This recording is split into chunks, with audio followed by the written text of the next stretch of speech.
Eh bien, bonjour à toutes et à tous, bienvenue à nouveau sur ma chaîne et je vous remercie avant tout de votre fidélité.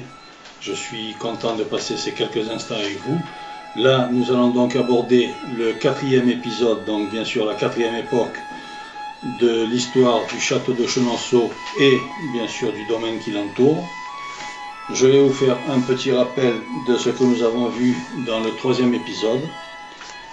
Alors, donc dans le troisième épisode, nous avions donc parlé du comte René Vallée de Villeneuve. Ensuite, nous avons vu bien sûr quelques photos de Chenonceau qui ont été faites en 1851. Et après, nous avons traité donc d'un petit chapitre sur Madame Pelouse, qui a également été propriétaire du château de Chenonceau. Par la suite, c'est la famille Théry qui en a pris donc, qui en a eu l'acquisition. Et puis on arrive enfin, bien sûr, nous sommes arrivés en tout cas à la famille Meunier, qui est et toujours actuellement, comme je vous disais, la famille Meunier sont donc propriétaires du château de Chenonceau. Et c'est Madame Laure Meunier qui, comme je vous l'ai dit, en est la conservatrice. Et là, bien sûr, nous allons donc aborder le quatrième épisode, donc la quatrième époque. Et je vais donc vous énumérer ce que nous allons voir, bien sûr, dans cet épisode, dans ce documentaire que j'ai fait. Alors là, nous allons avoir donc la découverte de la salle d'art religieux. Nous allons parler à nouveau du château des dames, de l'entrée du domaine, de l'avant-cour dans laquelle, vous savez, sur laquelle en tout cas était et se trouvait en place et lieu donc l'ancienne forteresse, je dirais, médiévale qui a laissé place à l'avant-cour. Nous allons parler également des jardins, donc bien sûr du jardin de Diane et du jardin de Catherine de Médicis. Nous ferons un petit chapitre également sur l'architecture extérieure, la tour des Marques, le logis Renaissance, qui, comme je vous l'ai déjà dit, je vous le rappelle, a été donc bâti par M. Thomas Boyer, c'est donc en 1513, et ce sont les prémices bien sûr de l'ensemble de Chenonceau, bien sûr. Par la suite, donc des vues générales donc, du château, nous allons voir quelques vues générales du château, l'intérieur du château. Alors là, vous allez voir les différentes pièces, c'est vraiment superbe. Le vestibule du rez-de-chaussée, vous pourrez voir, je dirais, les voussures de celui-ci. Vous allez voir, c'est vraiment superbe également, de très belles photos et du très beau travail de la pierre. L'entrée du château, donc, la salle des gardes, vous verrez, c'est une salle immense. Et bien sûr, nous allons donc parler également de la chapelle. Voilà. Et puis ensuite, on se retrouvera à nouveau et je vous parlerai bien sûr de ce que nous ferons un peu dans le cinquième épisode, pour la cinquième période, donc du château de Chenonceau et de son histoire. Nous avons vu déjà pas mal de choses qui se sont déroulées dans le passé, avec les différentes personnes qui en ont été propriétaires, les différentes acquisitions donc de celui-ci par plusieurs personnalités, je dirais. Et bien sûr, je vous dirai, nous amorcerons donc, je vous le rappellerai à la fin donc, du documentaire, nous aborderons donc le cinquième chapitre avec Diane de Poitiers. Voilà, je vous dis donc à tout à l'heure et merci donc d'être avec moi. À tout à l'heure. Merci.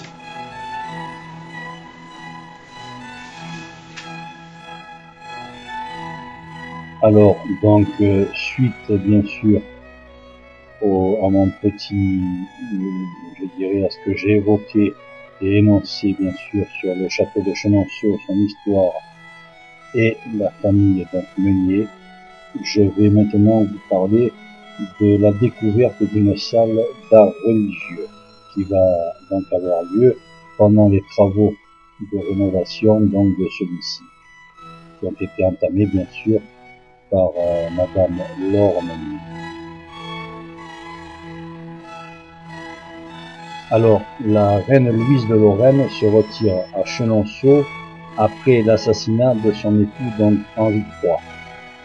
Ce drame la plonge, comme on le sait bien sûr, comme je vous l'expliquais tout à l'heure auparavant, dans le désespoir. Ceci la plonge donc dans le désespoir, et elle avait donc pour projet l'installation en France, comme nous l'avons vu également auparavant, de l'ordre des Capucines, qui était établi à Milan, en Italie.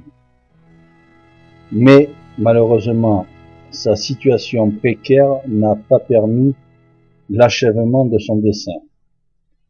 À son décès survenu le 29 janvier 1601, le château revient à sa nièce, Françoise de Lorraine.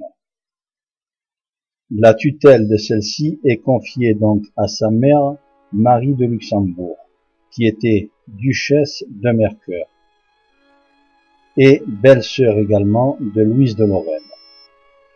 Donc, suivant les dernières volontés de sa belle-sœur Louise de Lorraine, Marie de Luxembourg va favoriser l'institution des Capucines qui vient donc de s'introduire en France, et ce à partir de 1602.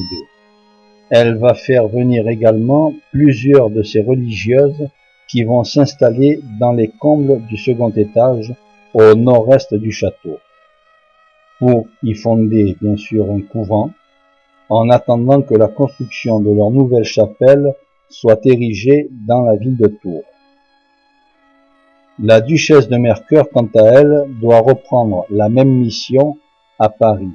Cette communauté dispense la charité à la paroisse de Chenonceau. L'entrée principale de son cloître est défendue par un pont-levis à l'intérieur même du château, fermant le couloir d'accès. Ce petit pont-levis sépare ainsi les petites sœurs du reste de l'habitation pour assurer leur protection. Le couvent du château est alors transformé au XVIIIe siècle par Louise Dupin en logement pour les domestiques, et le pont-levis disparaît par la même occasion. Là, je vous fais un petit récapitulatif donc de tout ce qui s'y est passé par rapport aux Capucines. Madame Marguerite Pelouse reconstitue quant à elle, dans les combles, au XIXe siècle, les salles du couvent des Capucines. Et, bien sûr, le pont-levis qui en interdit l'accès est donc rétabli. C'est dire que les motifs religieux dans ce périmètre du château ont subi bien des altérations, si ce n'est une disparition pure et simple. Hormis la chapelle, les signes spirituels relatifs au séjour de la congrégation dans le monument sont donc peu nombreux. Alors, lorsque Lormenier décide la restauration de Chenonceau, ce que je vous disais auparavant, dont l'imposant chantier s'étale sur 3 années de 2009 à 2012, rien, en tout cas, ne laissait présager des révélations majeures sur l'édifice. Une découverte exceptionnelle va pourtant avoir lieu en 2011. Au moment des travaux de rénovation sur la charpente et la toiture, au second étage du château, une large pièce sous comble et fermée au public est tapissée de lambris posés depuis le XIXe siècle. Une intervention par l'intérieur est donc nécessaire à cause des bois bien sûr fragilisés, et les revêtements en menuiserie doivent donc être enlevés. Leur démontage ont permis de mettre à jour des décors dont certains datent du XVIIIe siècle. Les représentations picturales indiquent clairement qu'il s'agit donc là d'un lieu de culte, et il est assez rare de trouver ainsi des motifs religieux. Un décor sur bois en parfait état de conservation et qui pourtant correspond au cœur de cette salle représente quant à lui l'Annonciation symbolisée par un archange. Sur les murs, des lauriers ainsi que des rinceaux peints sur fresque. Ces motifs floraux ornementaux sont en forme de branches recourbées, munies de feuilles. Des monogrammes sont présents comme les initiales, donc MA et IHS. avec une croix.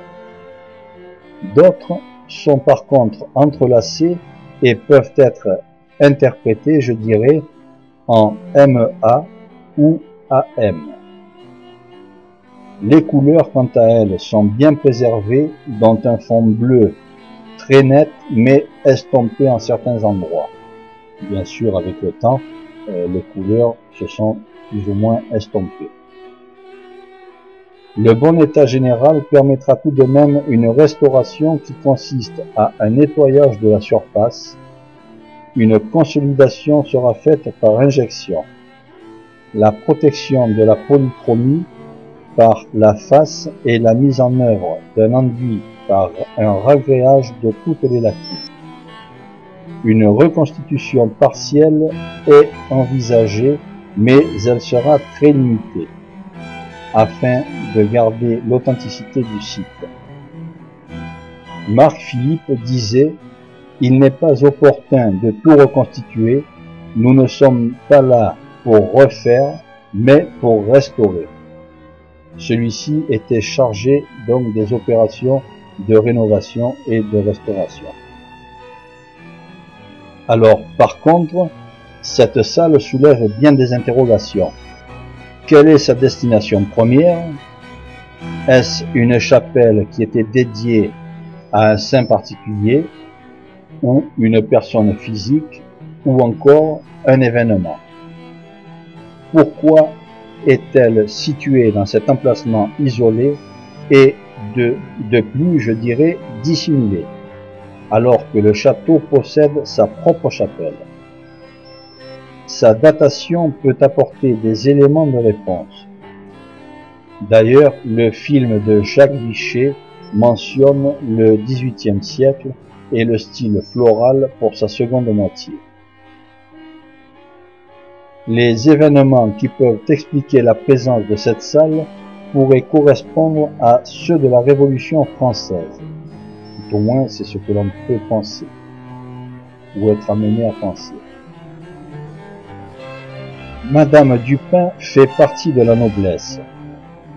Elle a un sens strict de la hiérarchie des trois ordres et n'a jamais remis en question son statut, ni d'ailleurs le pouvoir royal, malgré son attachement aux idées des Lumières.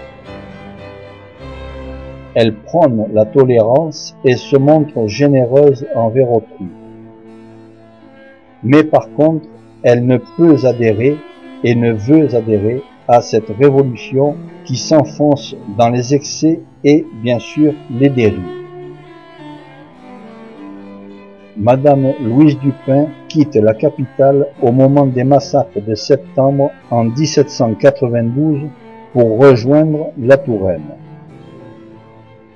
Elle est également accompagnée de Suzanne Dupin de Franqueuil, qui est l'épouse d'Armand Vallée de Villeneuve, trésorier de la ville de Paris, et Marie-Thérèse Adam, sa dame de compagnie.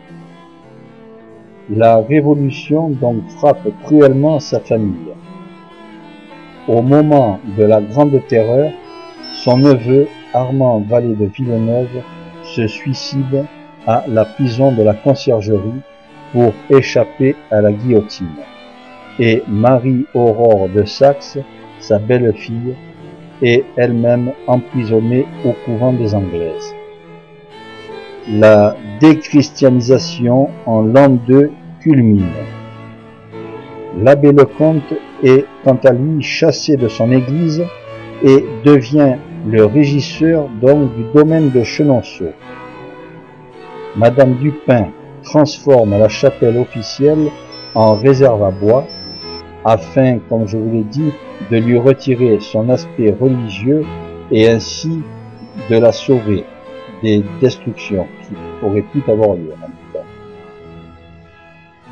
Un nouveau lieu de culte à l'abri des regards en cette période troublée peut justifier la présence de cette salle et bien sûr de sa destination. Les éléments entrelacés MA ou AM peints quant à eux sur les murs peuvent signifier soit la reine de France, Marie-Antoinette, ou bien encore la prière catholique en latin Ave Maria. L'évocation en double sens de ces monogrammes dans cette pièce n'est pas un cas isolé. Il est tout de même à noter que les lettres MA en majorité sont, quant à elles, bien distinctes et représentées parfois avec un cœur. Il reste cependant à déterminer si certaines parties de cette salle sont plus anciennes et remontent éventuellement au début du XVIIe siècle, c'est-à-dire au moment de l'ordre des Capucines. Les religieuses à cette époque sont confinées, si je puis m'exprimer ainsi, dans leur couvent du second étage, et la chapelle du château, dans le même temps, est libre d'accès. Mais l'historien Casimir Chevalier, dans son œuvre donc érudite, Histoire abrégée de Chenonceau, nous apporte de précieuses informations. D'ailleurs, je vais vous citer un passage donc de son œuvre, de ses ouvrages. Pendant ce temps, les Capucines habitèrent les combles du château de Chenonceau, où on leur avait pratiqué des cellules, un réfectoire, une chambre capitulaire, petit, peu commode, mais suffisant, avec une chapelle au-dessus de la voûte de la chapelle du château. Le couvent communiquait à l'appartement de la duchesse, et le même, bien sûr, que celui de la reine Louise. Et donc celui-ci communiquait par un escalier dérobé qui aboutissait à son cabinet. Et l'entrée ordinaire pour le service de la communauté était défendue contre les profanes par un pont à bascule. Enfin, messire Pierre Auger fut installé au château comme chapelain du couvent. Voilà ce que l'on peut voir parmi les ouvrages donc de l'historien Casimir Chevalier. J'ai donc relevé ce petit passage et il décrit un peu par rapport aux Capucines ce qui s'y passait donc à cette pièce qui a été découverte. Alors, bien sûr, il faut rappeler que lors des travaux ordonnés par Madame Pelouse, au cours du XIXe siècle, les appartements de Louise de Lorraine, et donc, bien sûr, ceux de la duchesse de Mercœur, sur la façade est du château, sont quant à eux détruits. Casimir Chevalier connaissait parfaitement l'ancien état du château et donc sa transformation, ses différentes nues. Pour avoir étudié sous deux propriétaires différents, donc René Vallée de Villeneuve et également Madame Pelouse. Un autre historien, Robert Rangeard, confirme quant à lui qu'une petite chapelle est installée au-dessus de la voûte de celle du château. De cet infirme monastère, un escalier permettait de rejoindre cette seconde chapelle et conduisait également à l'ancien oratoire particulier qui jouxte, lui, avec la chambre de Louise de Lorraine. Mais, dans un cas comme dans l'autre, cette seconde chapelle est localisée dans les combles de la chapelle principale. Or, la salle religieuse qui vient donc d'être découverte se situe au second étage et celle-ci est décentrée par rapport à la chapelle du château et en dehors du couvent des Capucines. La prudence est donc de règle quant à l'interprétation de ces données et les recherches historiques en cours viendront donc confirmer ou même infirmer ces hypothèses. La restauration, quant à elle, est bien inscrite dans la programmation des travaux à venir. Donc, vous voyez, là encore, on a donc découvert cette pièce pendant la restauration donc du château, et en tout cas de cette pièce. Et bien sûr, il reste tout de même des questions en suspens. Et ce sont donc les études qui sont faites actuellement qui viendront confirmer ou infirmer les hypothèses qui sont amenées. Alors là, nous voyons donc des symboles et monogrammes. Donc ici, nous pouvons voir ces lettres dorées. Donc c'est un monogramme royal de la reine de France, Marie-Antoinette. Je vous laisse donc regarder. Ici maintenant, nous voyons donc une variante du monogramme royal de la reine Marie-Antoinette, similaire à celui de Chenonceau. Donc ce symbole MA peut être quant à lui interprété également en Ave Maria, ou bien même la marque de Catherine de Médicis, qui elle est représentée par un M redoublé et entrelacé en sens inverse. Voilà, on peut voir là bien sûr le M, on peut voir soit des deux M, soit un M et un A. Et là, nous voyons donc un autre monogramme, donc de Jésus-Christ en grec, IHS, et celui-ci est semblable donc à celui de Chenonceau. Voilà. Je vais donc maintenant passer toujours et continuer bien sûr l'histoire du château de Chenonceau et parler un petit peu donc on va dire du château des Dames. Alors le château des Dames. Donc bien sûr l'histoire du château de Chenonceau est marquée, comme je vous le disais auparavant, par les femmes qui en sont donc les propriétaires et bien sûr les bâtisseuses, d'où son surnom, le château des Dames. Alors, je vais donc vous nommer un petit peu, donc bien sûr faire un récapitulatif sur les différentes dames qui ont donc été propriétaires et qui ont embelli et modifié donc Chenonceau par rapport à leur goût personnel, et bien sûr ont donc laissé, comme je vous le disais, leur empreinte personnelle et leur empreinte féminine. Et on fait donc de ces lieux un havre de paix. Alors, là nous voyons Catherine Brissonnet, un portrait de Catherine Brissonnet. Ici, Diane de Poitiers. Là nous voyons Catherine de Médicis. Maintenant, le portrait de Louise de Lorraine. Ici, donc, nous voyons Marie de Luxembourg. Donc, je n'ai pas trouvé de portrait proprement dit de Marie de Luxembourg, mais j'ai trouvé ce tableau qui représente bien sûr son mariage. Là, nous voyons Françoise de Lorraine. Ici, Madame Dupin. Et enfin, bien sûr, Madame Pelouse. Alors, une pièce du château est également dédiée aux filles et belles-filles de Catherine de Médicis. Donc, c'est bien entendu la chambre des Saint-Reines. Donc, il y a eu Marie Stuart, Marguerite de France, Louise de Lorraine, Élisabeth d'Autriche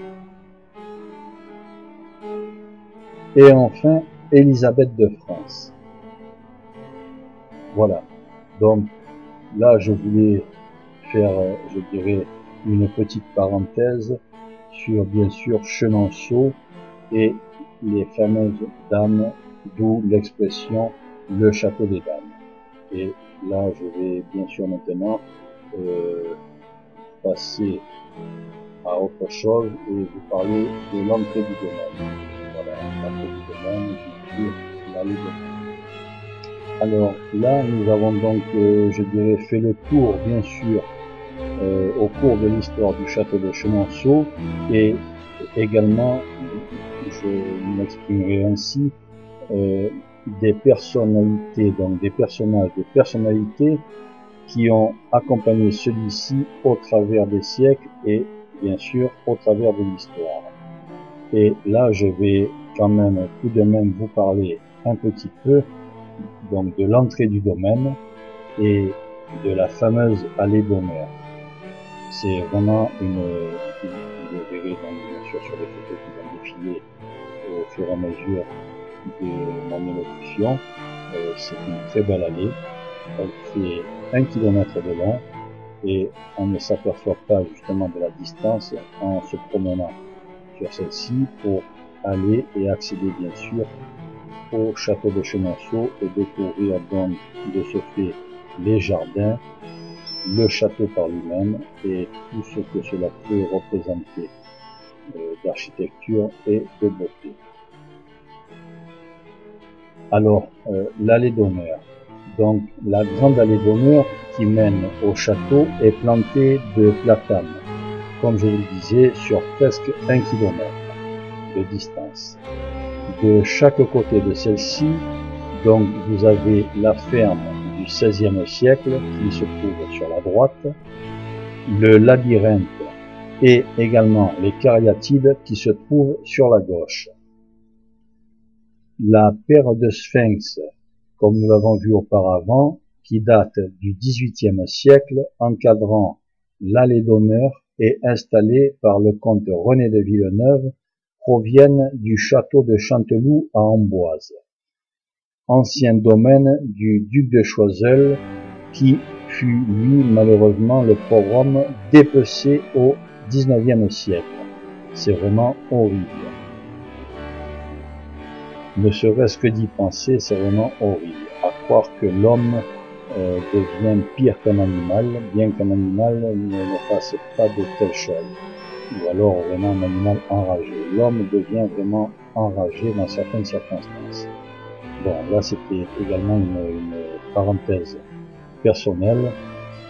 Ce pauvre homme donc fut dépecé au XIXe siècle. On voit entre autres lieux une paire de sphinx d'ailleurs en pierre au départ de l'escalier d'honneur du château Margaux qui se trouve en Gironde. Donc là vous allez voir différentes photos qui vont passer, qui vont défiler et je vous laisse découvrir celle-ci. Et bien sûr je vais en nommer quelques-unes. Donc là, bien sûr, nous pouvons voir donc, la grande allée d'honneur. Vous voyez, elle est superbe. On peut voir la profondeur et la distance de celle-ci. Ensuite, nous voyons également quelques prises donc, de la ferme du XVIe siècle. Je vous laisse également voir toutes les photos que j'ai pu prendre.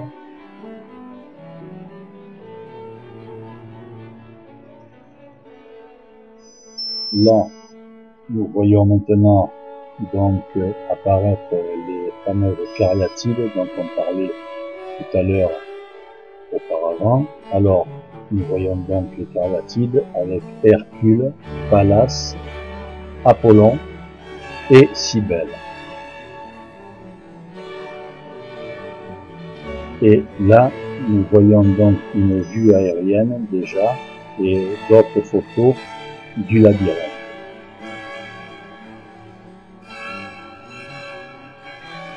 Et enfin, le fameux sphinx, un des sphinx qui se trouve à l'entrée du château, au bout de l'allée d'honneur, et bien sûr qui donne accès à ce que l'on appelle l'avant-cour. Alors, l'avant-cour. Je vais donc bien sûr consacrer et faire tout de même un petit chapitre qui va être consacré à celle-ci. Donc après avoir emprunté la grande allée bordée de platanes et passé les deux sphinx à l'entrée du château, donc on voit bien sûr l'avant-cour du domaine. Et à droite de celle-ci et bordant l'avant-cour, nous pouvons apercevoir le bâtiment des dômes. Donc au fur et à mesure, bien sûr, vous allez voir passer des photos qui représentent donc là le bâtiment des dômes. Et ensuite, nous allons donc voir bien sûr le musée de cire.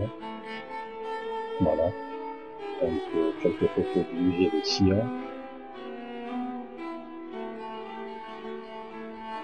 Au centre, bon, devant le château, bien sûr, la cour d'honneur. Donc c'est une immense cour.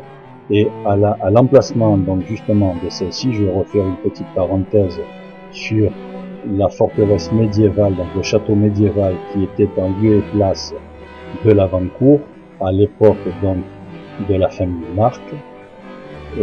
Donc le château médiéval, comme je vous l'ai dit auparavant, a été démoli, détruit par bien sûr monsieur Boyer, qui a conservé la tour des Marques, donc que l'on peut apercevoir également sur la photo qui représente l'avant-cour.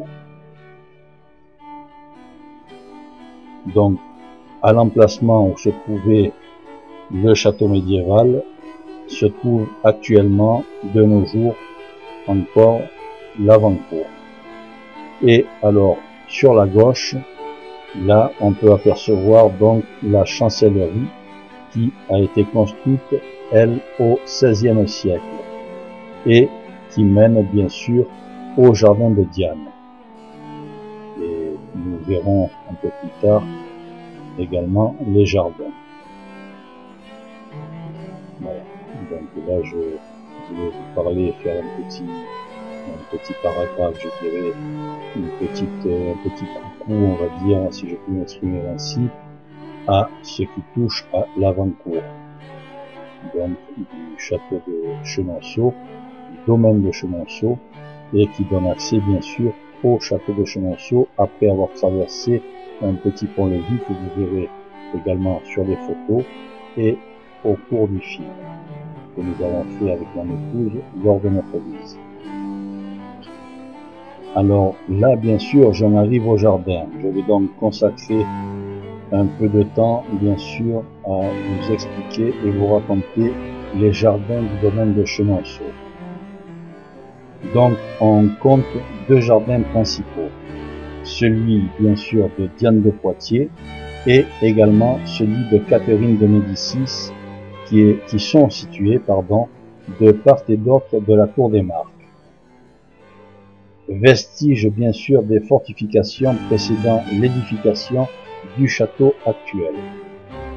Donc la cour des Marques, comme je vous l'ai dit précédemment, c'est ce qui reste de l'ancien château qui était en place et qui laisse donc la place, je me répète, à la cour d'honneur dont je vous ai parlé précédemment. Alors, en 1565, les jardins de la rive gauche du Cher sont nouvellement construits, comme nous le décrit Sonia Lezeau dans son ouvrage. Je vais donc vous citer également là un passage de l'ouvrage de Sonia Lezeau. La fontaine du rocher de Chenonceau, construite par Bernard Palissy pour Catherine de Médicis, était déjà existante du temps de Diane de Poitiers et avait servi à alimenter les bassins de son parterre. Dans le parc de Franqueuil, sur la rive gauche du Cher, fut aménagé un jardin bas en bordure du fleuve, composé de deux vastes carrés séparés d'une allée tracée au prolongement de la galerie, accentuant l'axe nord-sud déjà si fort. le coteau était percé de grottes. Donc c'était juste pour vous citer un petit passage de l'ouvrage de Sonia Lezo qu'elle avait donc fait pour décrire un petit peu les jardins du domaine de Chenonceau. Alors, je vais donc vous parler maintenant du jardin de Diane. Alors, le jardin de Diane de Poitiers, dont l'entrée est commandée par la maison du régisseur, la chancellerie construite au XVIe siècle, au pied de laquelle se trouve un embarcadère. Là également, vous pouvez voir des photos passées en même temps que je vous raconte l'histoire de Chenonceau, agrémenté d'une vigne, accès indispensable à toute promenade sur le Cher. En son centre se trouve un jet d'eau décrit par Jacques-Androuet du Cerveau dans son livre « Les plus excellents bâtiments de France » en 1576. D'une conception surprenante pour l'époque, le jet d'eau jaillit d'un gros caillou taillé en conséquence et celui-ci retombe en gerbe vers un réceptacle pentagonal de pierre blanche. Ce jardin est protégé bien sûr des crues du Cher par des terrasses surélevées depuis lesquelles on a de beaux points de vue sur les parterres de fleurs du château. Donc là, je vais vous laisser découvrir le jardin de Diane de Poitiers, donc sous différents angles de vue, et ensuite je vous parlerai également du jardin de Catherine de Médicis.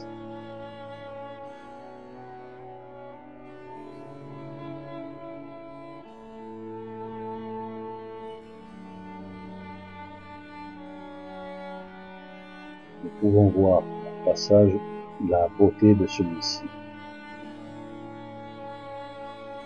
Et bien sûr,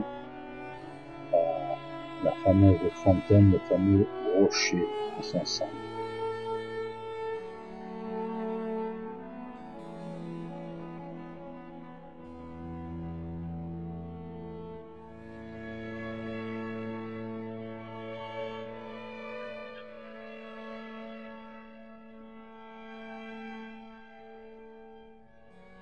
Alors, j'en arrive maintenant, bien sûr, au jardin de Catherine de Médicis. Alors, le jardin de Catherine de Médicis est, quant à lui, plus intime, si je puis m'exprimer ainsi, avec un bassin central et fait face au côté ouest du château. La décoration florale des jardins est renouvelée entre autres au printemps et en été. Celle-ci nécessite la mise en place de 130 000 plants de fleurs cultivés sur le domaine. Vous voyez, là aussi cela représente un énorme travail, que ce soit d'entretien ou de réflexion. Alors, je vous laisse découvrir également le jardin de Catherine de Médicis, bien sûr, sous différents angles de vue. Et vous allez en voir aussi que l'on peut apercevoir depuis des fenêtres du château. Donc on voit aussi le Cher et bien sûr une partie des douves qui entourent les jardins et le château.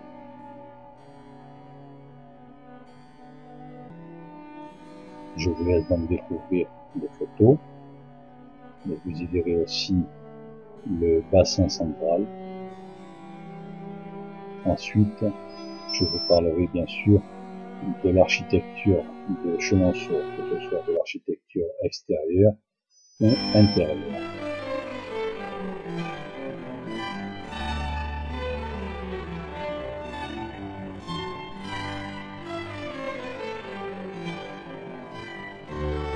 Alors, l'architecture extérieure. Donc, le château présente en réalité deux parties. C'est un peu ce que nous avons vu au tout début avec la vue 3D. Donc, vous avez d'un côté, bien sûr, le donjon médiéval élevé sur la rive droite du Cher, qui, comme je vous l'ai dit, fut remanié au XVIe siècle, donc par Thomas Bohier. Et nous avons également le corps de logis Renaissance, bâti sur la rivière elle-même et sur les anciennes fondations du moulin qui était en place et lieu, et qui constitue l'essentiel du château.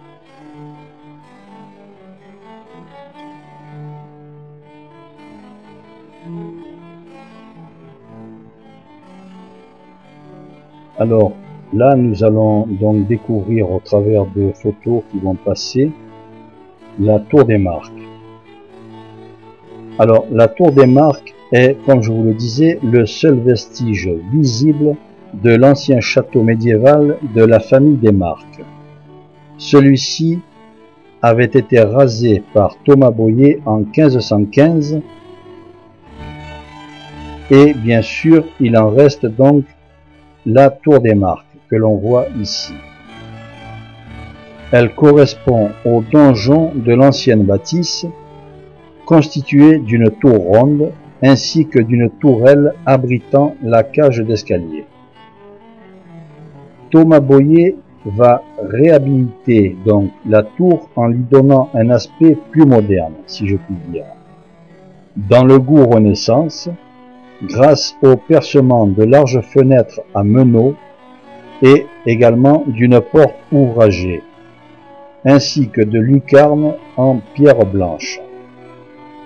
Et bien sûr, l'ajout d'un clocheton, dont sur la cloche porte la date de 1513. Il fait également installer de petites consoles sur le chemin de ronde et recouvre l'ancienne maçonnerie de mortier, cachant ainsi les anciennes archères, mais il subsiste tout de même néanmoins des traces. Il réalise également un perron de pierre du type de ceux visibles au château de Bury et de Nantouillet, ou même encore au premier château de Chantilly. Ceci correspondant à une certaine mise en scène de l'entrée, à la mode bien sûr au XVIe siècle. Enfin, Thomas Bohier fait sculpter les lettres TBK sur la tour, signifiant Thomas Bohier Brissonnet Catherine, TBK, vous voyez. Et sur le côté, on peut encore apercevoir le puits, lui-même orné sur la margelle d'une chimère et d'un aigle bicéphale, emblème de la famille des Marques. Cette tour qui a pendant un temps abrité la boutique de souvenirs n'est aujourd'hui et désormais plus accessible au public. Donc c'est pour cela que je n'ai aucune photo de l'intérieur de la tour, et également vous verrez que sur le film nous n'avons pas pu accéder à l'intérieur puisque celle-ci est fermée au public. Je pense que c'est pour des raisons de sécurité que nous ne pouvons plus accéder à celle-ci. Et bien sûr au passage vous avez pu voir différentes photos donc de la tour des Marques. Je vais donc maintenant vous parler du logis Renaissance. Alors là également vous allez voir donc passer quelques photos du logis et je vous dirai entre autres la position donc de la façade par rapport disons au nord, au sud, à l'est et à l'ouest. Alors celui-ci est donc constitué d'un corps de logis presque carré de 22 mètres sur 23. Vous voyez, c'est un rectangle, mais il est presque carré. À 1 mètre de différence, ce serait un carré. Donc, bien sûr, de 2 étages, plus un sous-sol, et flanqué de tourelles d'angle.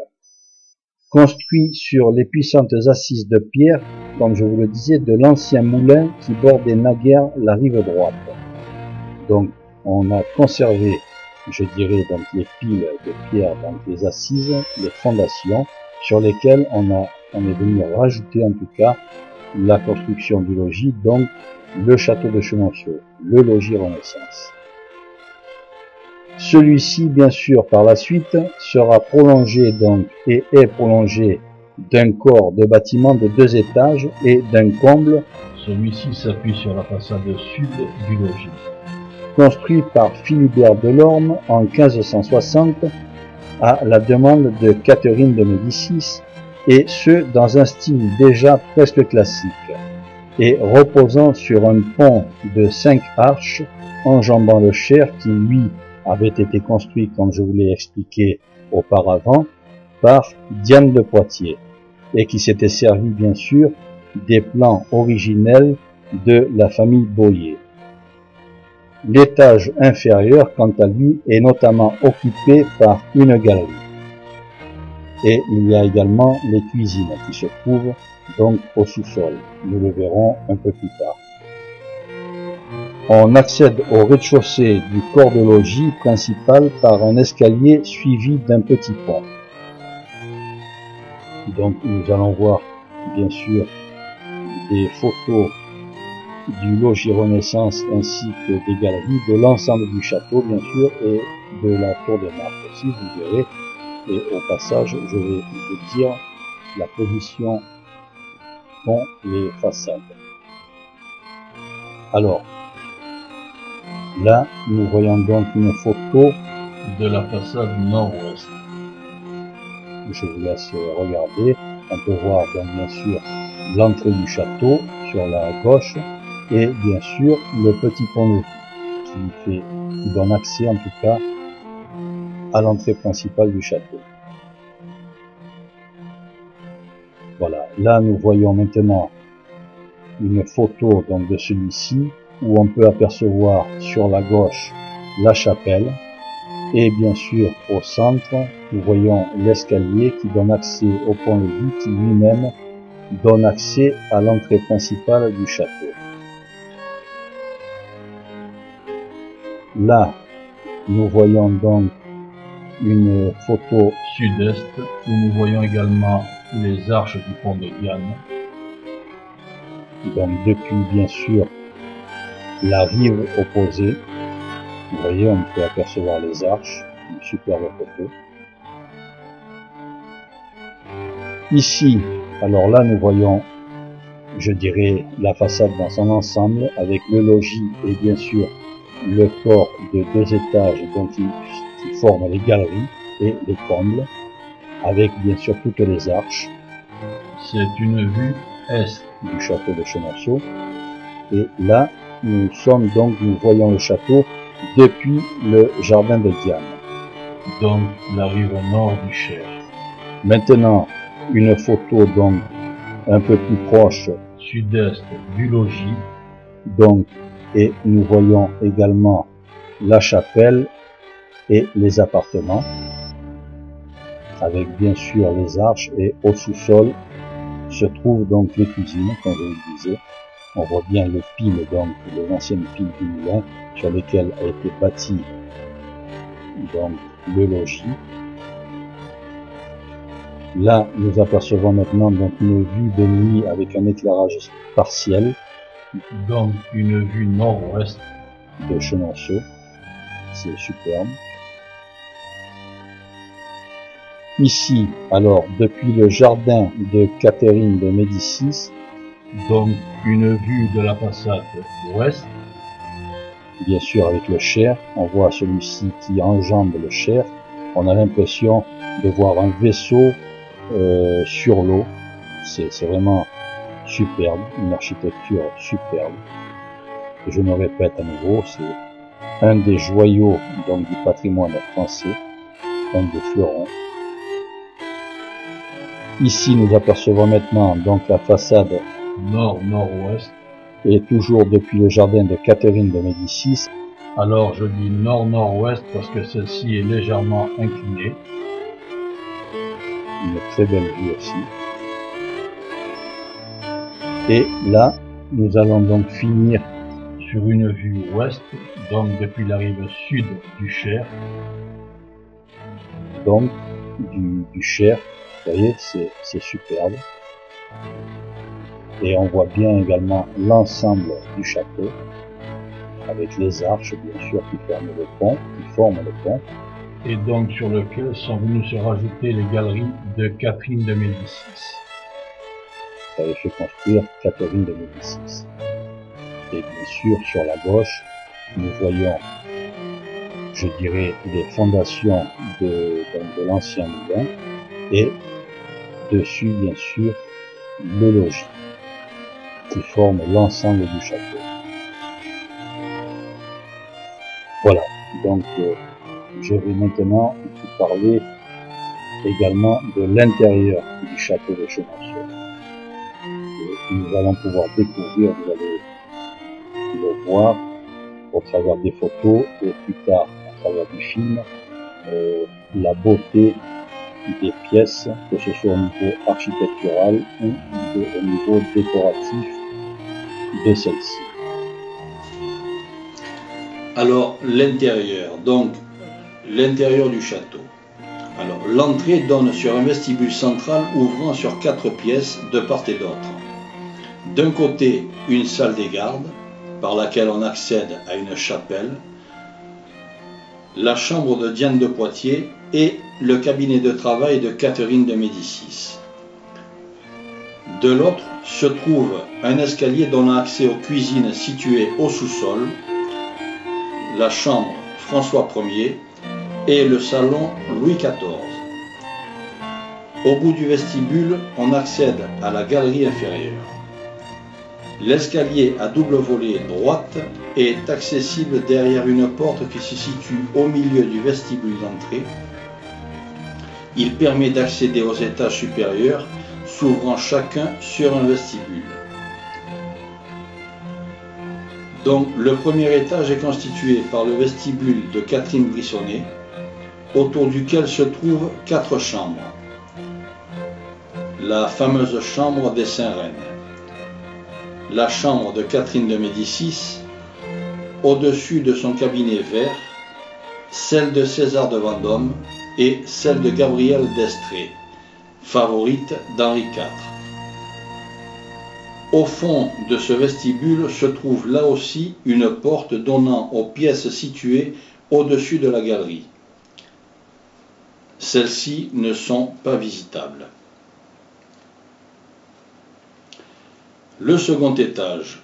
Alors, le second étage comporte, outre le vestibule, 4 pièces dont seule la chambre de Louise de Lorraine est visitable. Tout ceci, vous le verrez tout au long du film.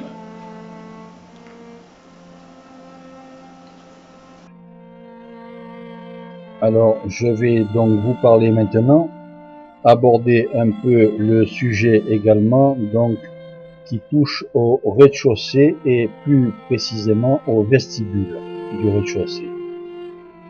Alors, le vestibule du rez-de-chaussée est couvert par un plafond en voûte d'ogive dont les clés, vous allez pouvoir le voir également sur les photos qui passent au fur et à mesure que je raconte donc et que je vous cite bien sûr les différentes pièces et tout ce qui, les éléments qui viennent s'y rapporter. Donc, les voûtes d'ogive dont les clés sont elles-mêmes décalées les unes par rapport aux autres et forment une ligne brisée. Donc on peut voir bien sûr, je dirais là c'est magnifique, on dirait les pierres, c'est de la dentelle de pierre. Un travail vraiment superbe. Alors les corbeilles réalisées en 1515, quant à elles, représentent des feuillages, des roses, des têtes d'anges, des chimères et même des cornes d'abondance. Au-dessus des portes, dans 2 niches, donc sont sculptés Saint Jean-Baptiste, patron de Chenonceau, et une Madone italienne dans le style de Luca della Robbia. Donc on peut voir également sur les photos qui passent au fur et à mesure.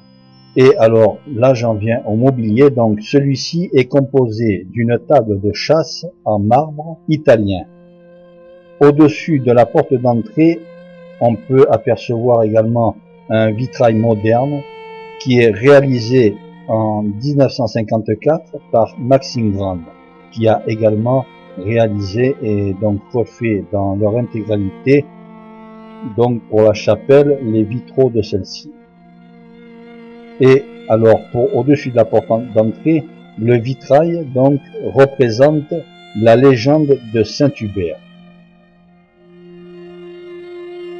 Alors maintenant, bien sûr, nous voyons apparaître également des photos qui vont nous montrer l'entrée, proprement dit, donc l'entrée principale du château, bien sûr, et je dirais le vestibule du rez-de-chaussée. Et nous avons également, alors tout d'abord, le plan du rez-de-chaussée. Alors, on peut y voir donc des numéros qui sont inscrits sur ce plan. Alors, en 1, la chapelle, en 2, la librairie, en 3, le cabinet vert, en 4, la chambre de Diane de Poitiers, en 5, la salle des gardes, en 6, le vestibule, en 7, le salon Louis XIV, en 8, l'escalier, bien sûr donc l'escalier qui donne accès aux autres niveaux, donc aux étages, et en 9, le salon François Ier, et bien sûr en 10, la galerie du rez-de-chaussée. Alors là, nous voyons passer donc un peu des photos, différentes photos bien sûr du vestibule du rez-de-chaussée. Je vous laisse donc regarder un peu celle-ci.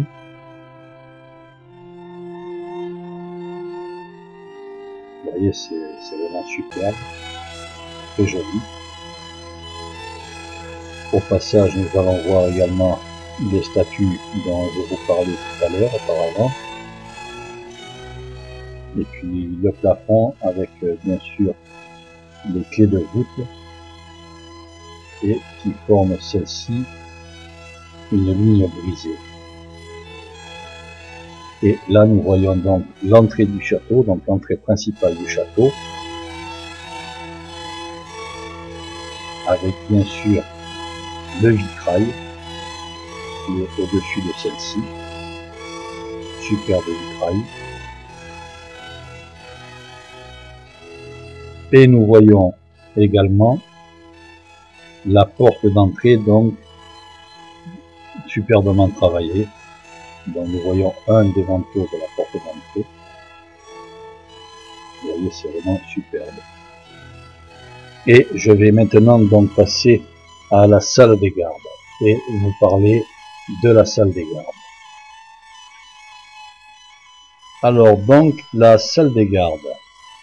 Au-dessus de la porte en chêne du XVIe siècle, on retrouve sous la forme de leur patron Sainte Catherine et Saint Thomas, les anciens propriétaires, ainsi que leur devise « S'il vient à point, me souviendra ». Au travers de cette devise, il faut donc comprendre « fera que l'on se souviendra de moi ». Les plafonds, quant à eux, donc à solives apparentes, dit à la française, portent les deux C entrelacés de Catherine de Médicis. Le sol, quant à lui, est en partie recouvert de carreaux de faïence polychrome de la fin du XIXe siècle, réalisé par l'atelier parisien de Léon Parvillier. Ce pavement en majolique, donc vous verrez au fur et à mesure bien sûr des photos, et là nous voyons donc sur la photographie le fameux pavement en majolique. Donc celui-ci est une reproduction du pavement du XVIe siècle de l'église de Brou.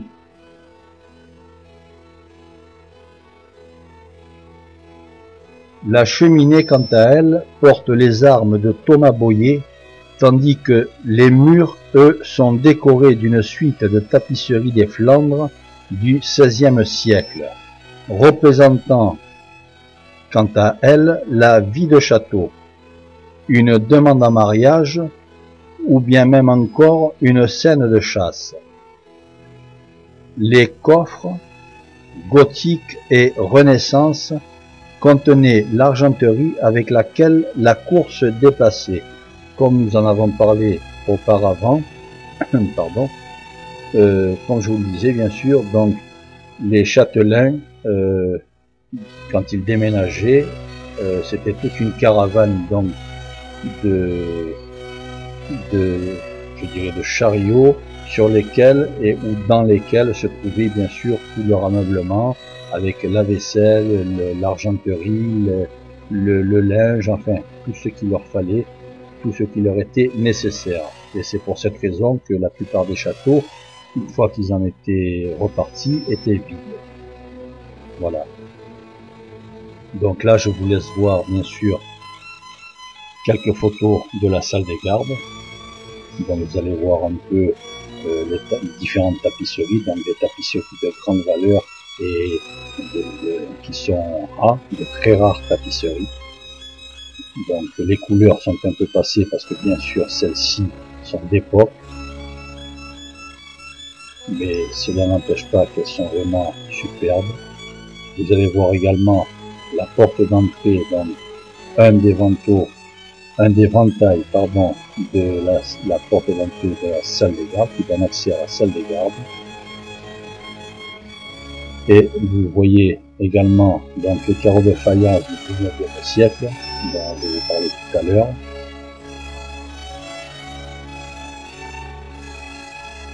Les carreaux de pavement bien sûr du 16e siècle. Et puis bien sûr sur les autres photos on peut voir la salle des gardes par elle-même avec les coffres, l'ameublement en tout cas, le peu d'ameublement qu'il y a, le plafond, et puis bon, comme je vous disais, les différentes tapisseries et le sol. Vous voyez, c'est vraiment superbe.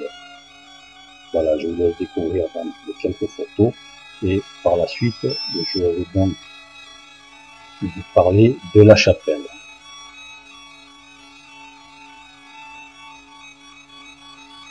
Alors, la chapelle. Donc là également, je vais vous parler de celle-ci et vous verrez donc différentes photos qui vont apparaître, bien sûr. Je vous laisserai donc le temps de regarder celle-ci et en même temps, je vous parle donc de la chapelle. Alors, on pénètre dans celle-ci à partir de la salle des gardes, par une porte en chêne surmontée d'une statue de la Vierge.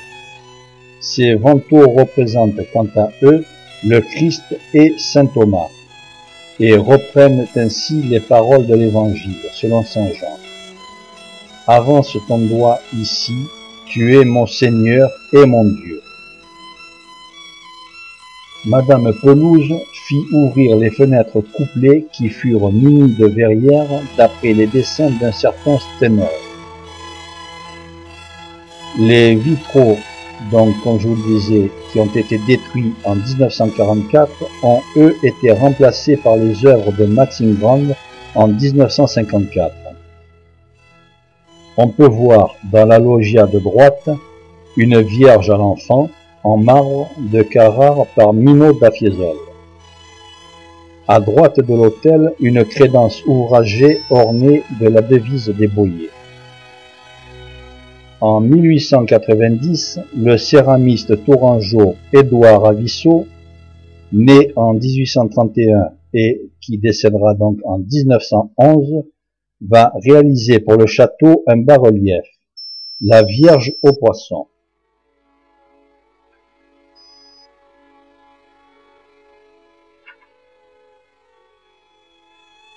Au mur, on peut également voir des peintures religieuses.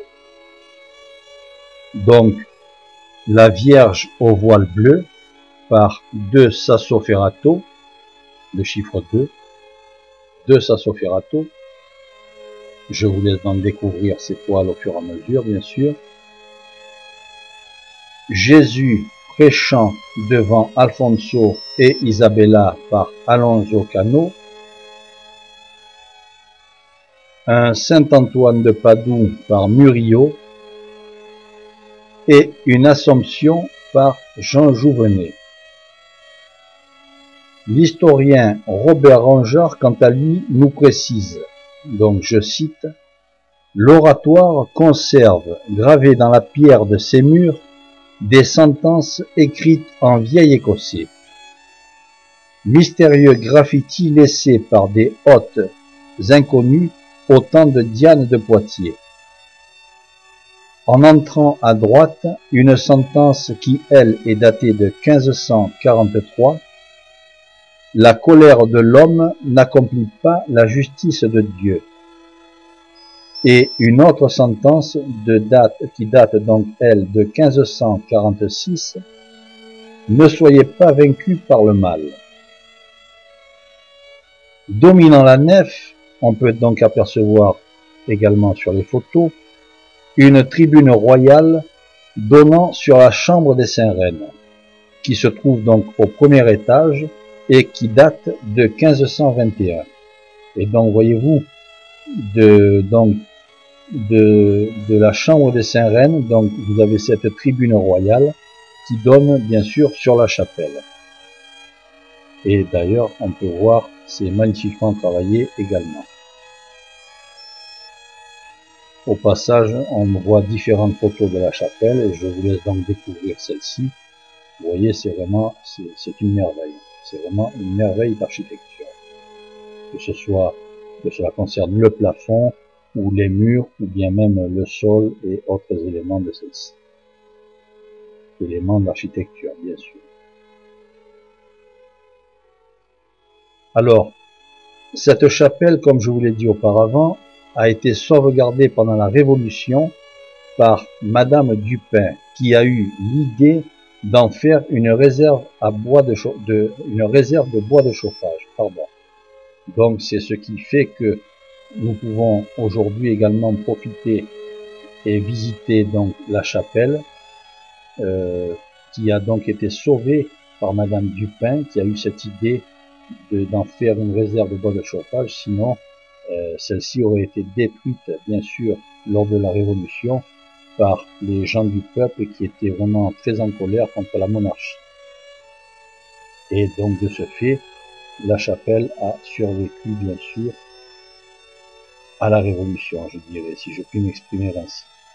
Et nous pouvons, nous, donc, profiter de cette merveille d'architecture et de tout ce qu'elle contient, bien sûr.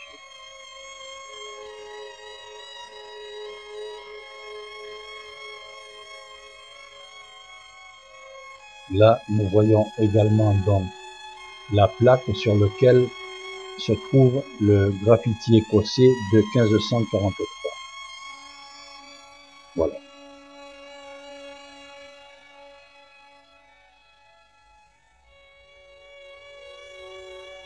Et bien voilà, nous sommes arrivés au bout du 4e épisode, de la 4e époque en tout cas, du documentaire que j'ai fait sur Chenonceau et le domaine. Et donc on va faire un petit rappel de ce que nous avons vu ensemble. Alors là, dans celui-ci, on a pu voir donc la découverte de la salle d'art religieux, le château des dames, le fameux château des dames, avec toutes les personnes qui en ont été propriétaires et bien sûr qui s'en sont occupées à son embellissement, l'entrée du domaine. Ensuite, nous avons vu l'avant-cour, les jardins, donc bien sûr le jardin de Diane de Poitiers et le jardin de Catherine de Médicis.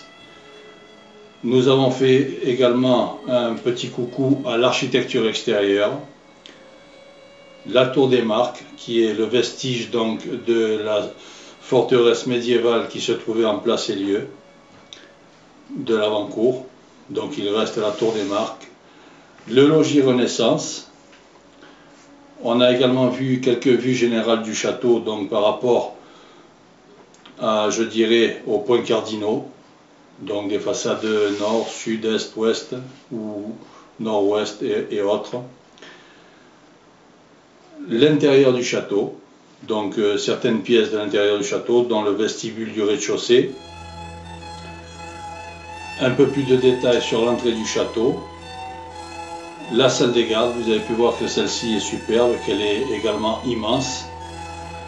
Et puis nous avons terminé avec la chapelle. Voilà. Donc, pour ce qui concerne en tout cas sur le 5e épisode de Chenonceau et du domaine, nous attaquerons celui-ci, en tout cas nous aborderons celui-ci avec la chambre de Diane de Poitiers. Voilà. Et alors, dans le 5e épisode, je vais vous faire une petite, je dirais, ce que j'ai l'intention en tout cas de vous présenter. Donc nous avons dit bien sûr la chambre de Diane de Poitiers. Nous verrons également le cabinet vert. Nous ferons une petite parenthèse sur la librairie. La galerie du premier étage, où il y a eu certaines expositions justement d'œuvres de peintres. La chambre de François Ier, qui se trouve au rez-de-chaussée. Le salon Louis XIV, le salon Louis XIV. L'escalier, bien sûr, qui dessert les différents niveaux, différents étages. Nous verrons également les cuisines. Vous verrez, ce sont de très belles pièces. Et il y a pas mal de casseroles et autres quincailleries, je dirais, dans toutes les pièces qui se trouvent au niveau des cuisines. Et vous verrez aussi le petit coin boucherie et autres. Le vestibule de Catherine Brissonnet. La chambre de Gabriel d'Estrée. Nous verrons également la chambre des Saint-Reine. Là, nous allons bien sûr voir surtout l'intérieur du château dans ce 5e épisode, dans ce 5e chapitre. Nous verrons également la chambre de Catherine de Médicis, le cabinet d'estampes. Vous verrez, alors dans le cabinet d'estampes, il y a bien sûr de nombreuses gravures qui sont des plus anciennes aux plus récentes. Pour certaines, il y en a qui ont été prises actuellement. La galerie du premier étage. Et nous verrons aussi la chambre de César Vendôme. Donc là, nous passons au premier étage. Ensuite, je vous dirai pour le reste, bien sûr. Et nous verrons ça au moment où nous y serons. Voilà. En tout cas, j'espère que ce 4e épisode vous a intéressé tout autant que ses précédents. J'ai apporté, je dirais, quelques petites, pas améliorations, mais quelques petits effets pour certaines vues, certaines photos. Et puis bien sûr, si vous avez aimé, eh bien écoutez, je vous invite donc à, en tout cas, partager ce documentaire et puis à le liker. Voilà, comme disent les jeunes gens. Et je vous dis donc à bientôt pour le 5e épisode. Pardon, excusez-moi. Et bon, je vous souhaite en tout cas une bonne continuation. Je vous remercie à nouveau de votre fidélité. C'est très gentil à vous de passer ces quelques instants avec moi, en ma compagnie, et moi en la vôtre, bien sûr, au travers de l'écran de votre ordinateur ou bien même de votre téléviseur. Merci à toutes et à tous, et puis je vous souhaite le bonjour. Au revoir, merci.